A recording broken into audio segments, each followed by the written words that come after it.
तो जैसा की पिछले वीडियो में आपने देखा ही होगा की आम्ही आलो तो काय कारणास्तव पुण्याला। तर कारण म्हणजे असं होतं की आपला हिकाचा होता इव्हेंट। रूमवर येऊन पटापट तयारी करून आपला युनिफॉर्म घातला आणि निघालो सिम्बॉसिस कॉलेजच्या कॅम्पस टूरसाठी। इथचा कॅम्पस खूपच मोठा आणि सुंदर होता। म्हटलं कॉलेज होतं ऐसा। इथे येऊन बघितलं तर उद्याच्या इव्हेंटची पूर्ण तयारी जोशाने चालू होती। प्रत्येक व्यक्ती खूप मेहनतीने काम करत होता आणि मी पण यांना सांगत होतो की आपल्याला पण असाच इव्हेंट मॅनेज करायचा भाई। मग इथे मेंबर्सने आम्हाला पूर्ण कॅम्पस फिरवला। कॅम्पस बघून झाल्यावर आमचं ठरलं की आता वेळ आहे तर पुणे बघूनच घ्यावं म्हटलं। म्हणून मग ऑटो पकडून अकोडी रेल्वे स्टेशनला आलो। तिथून लोकल पकडून शिवाजी नगरला उतरलो। इथे पोचता पोचता फार उशीर झाला होता, त्यामुळे शनिवार वाडा पण बंद झाला होता। म्हणून मग इथूनच पैदल फिरता फिरता श्रीमंत दगडूशेठ हलवाई गणपतीच्या मंदिरात गेलो। तेथून दर्शन घेऊन परत निघालो तर बघितलं की लाल महाल पण बंद झालं होतं। म्हणून मग श्री कसबा गणपतीचं दर्शन घेतलं आणि इच्छा मंदिरात थोड्या वेळ टाइम पण स्पेंड केला।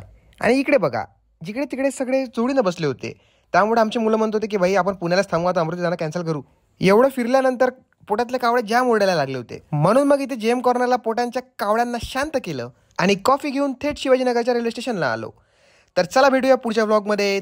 पार्ट 3 पाहायला विसरू नका।